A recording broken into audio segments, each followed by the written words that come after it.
Allah. Belajar ilmu untuk ilmu, mendapat ilmu, semakin jauh dengan Allah. Tolong jelaskan Pak arti itu. Yang kedua, jika tidak cinta dengan Allah berarti bukan orang yang beriman. Tolong dijelaskan juga Pak. Dia tidak cinta dengan Allah, itu berarti bukan orang yang beriman. Tolong jelaskan. Terima kasih. Bismillah, yang pertama mencari ilmu untuk Allah, mencari ilmu untuk ilmu, mendapat ilmu,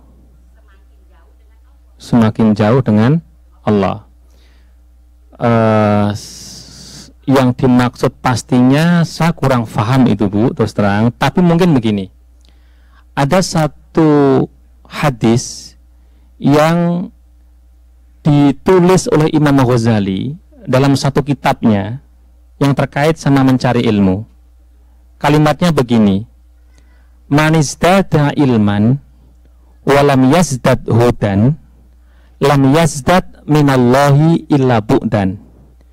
Man izdada ilman, siapa yang bertambah ilmunya, walam yazdad hudan, tetapi tidak bertambah hidayahnya, lam yazdad minallahi illa bu'dan, dia tidak akan bertambah dari Allah kecuali jauh. Maka mencari ilmu itu semestinya ketika seseorang mendapatkan ilmu apa saja, semakin dia tambah ilmu, itu secara otomatis seharusnya dia semakin bertambah hidayahnya. Sehingga tanda-tandanya adalah dia akan semakin dekat dengan Allah Subhanahu wa ta'ala. Kalau orang tambah ilmunya tapi nggak tambah hidayahnya, dia akan semakin jauh dari Allah Subhanahu wa ta'ala. Karena ilmu yang manfaat dan barokah, tanda-tandanya akan mendekatkan dia kepada Allah Subhanahu wa ta'ala. Sebab orang-orang yang berilmu itulah yang di dalam Al-Quran disifati sebagai orang-orang yang takut kepada Allah. Innama yahsyallaha min ibadihil ulama. Sesungguhnya orang-orang yang takut kepada Allah dari hamba-hambanya adalah orang-orang yang berilmu. Itu orang-orang ulama. Sehingga orang yang sungguh-sungguh berilmu, ilmu apa saja, termasuk mungkin dia juga ilmu fisika, dia semakin tahu ilmunya, dia semakin dekat dengan Allah Subhanahu wa ta'ala, karena Allah itu sumber ilmu. Itu Bu yang bisa saya jelaskan. Dan memang benar, mencari ilmu memang seharusnya mencari ilmu semata-mata untuk mencari ridho Allah Subhanahu wa ta'ala. Kalau mencari ilmu karena yang lain, dikhawatirkan nanti semakin jauh dari Allah Subhanahu wa ta'ala. Allahu a'lam. Yang kedua, ya, bahwa yang tidak mencintai Allah itu tidak beriman. Ya benar. Karena orang-orang yang beriman itu orang-orang yang mencintai Allah. Walladzina amanu asyaddu hubban lillah. Tanda-tanda orang beriman, benar imannya itu pasti sangat-sangat mencintai Allah. Walladzina aman, dan orang-orang yang beriman itu asyaddu hubban lillah, sangat-sangat dahsyat cintanya kepada Allah Subhanahu wa ta'ala. Ya kan? Ada orang yang mungkin juga dia bersyahadat, mungkin belum sampai taraf asyaddu hubban lillah, tapi ini tidak kemudian langsung menafikan syahadat dia, keimanan dia Bu. Mungkin ada orang yang masih terus berproses untuk sampai pada taraf asyaddu hubban lillah, terus berproses sampai benar-benar dia mencintai Allah Subhanahu wa ta'ala. Mungkin kita semua juga tarafnya masih berproses. Kadang-kadang kita seringkali menghadapi dua pilihan, yang sesungguhnya pilihan itu adalah bukti kita cinta pada Allah atau tidak. Dan seringkali kadang-kadang kita mengalahkan cinta kita kepada Allah. Kadang-kadang pilihan misalnya, ya kan, sama-sama pilihan. Misalnya kalau di Indonesia itu seringkali ibu-ibu nih, kalau di sini mungkin enggak kan. Kalau di Indonesia seringkali godaan ibu-ibu itu antara sinetron sama sholat. Ibu-ibu di Indonesia loh Bu, kalau di sini kan sholihah semuanya. Wah, ya kan? Kalau di Indonesia kadang-kadang godaannya itu, ya kan, lagi asiknya sinetron gitu. Wah, kemudian datang azan sholat isya. Lah ini kan sebenarnya pilihan nih, cinta Allah apa? Lah kadang-kadang orang itu lebih tetap aja di depan TV sampai jam 10 malam. 10 malam udah kecapean. Kadang-kadang masih juga dia nawar-nawar lagi. Nanti aja deh tidur dulu, nanti tengah-tengah malam sekalian deh bablasin isyaan sama sholat tahajud. Tahu-tahu bablas sampai subuh. Kan? Na'udzubillah, kadang-kadang seperti itu. Kadang seperti itu. Godaan lagi misalnya diberi rezeki oleh Allah Subhanahu wa taala. Diberi oleh Allah Subhanahu wa taala. Panggilannya ini adalah panggilan yang satu ini bukti cinta kepada Allah, yang satu ini cinta pada diri sendiri.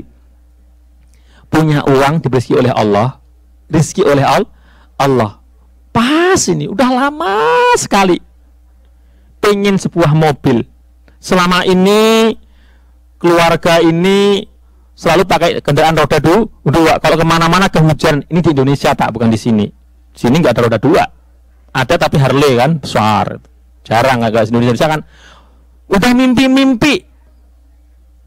Udah dapatlah uang meskipun beli mobil second. Ya kan, udah dapatlah beli mobil apa itu misalnya Kijang tahun 98 lah gitu, udah bisa ini. Udah kontak sama maklar mobil, ada ini Kijang Super. Wah, udah bayangannya itu, wah nanti kalau kemana-mana udah bawa mobil Kijang. Pas ketika sore mau bayaran, pagi-pagi saudaranya datang. Mbak Yu, tolonglah Mbak Yu, anak saya di rumah sakit. Ya Allah, ini gak ada yang saya bisa mintain tolong kecuali Mbak Yu. Tolonglah Mbak Yu. Oke, ini kan, ayo mobil atau dan dia tahu saudara ini memang agak nggak punya. Kalau dipinjam dia alamat 5 tahun lagi ini baru akan kembali. Terus terang Mbak Yu nggak punya apa-apa, mungkin ya seada-adanya, dia mungkin nyicil nanti bayarnya. Tambah nyicil lagi. Udah nyicil 5 tahun. Nah ini kan mau nolong saudaranya atau mau mobil. Nah, mana Bu? Itu nggak mudah loh. Kadang-kadang ya Allah tinggal bayar. Udah ngumpulin selama ini, nabung tinggal bayar. Bayangin ya Allah, mau naik mobil sekali-kali kok ya tinggal bayar. Ada yang datang, ini gimana? Kadang mungkin dia juga bisa membantu orang lain. Saya mau kapan lagi mau pakai mobil, ya kan? Maaf ya Dek, nggak ada. Nggak ada lah, saya juga lagi perlu banget juga ini. Berarti milih beli mobil, padahal menghutangi saudara yang perlu itu pahalanya luar biasa. Bahkan Ibnu Abbas mengatakan, aku lebih suka memberikan pinjaman kepada saudaraku yang memerlukan daripada sedekah.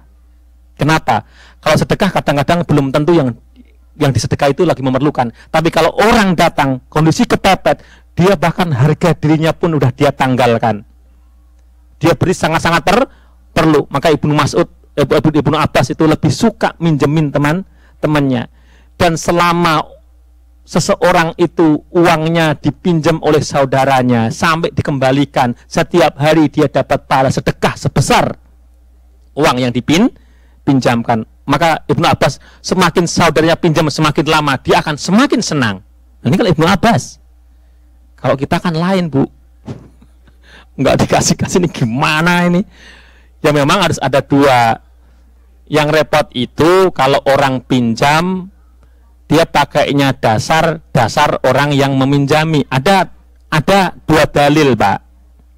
Dalil yang satu ini dalil untuk orang supaya gemar menolong saudaranya.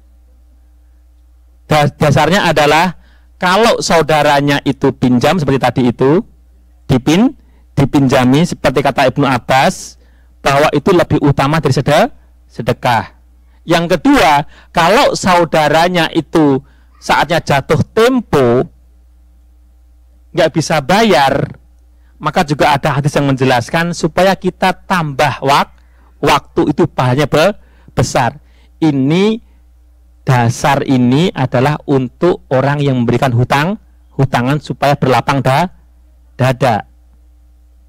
Untuk orang yang berhutang jangan pakai ini.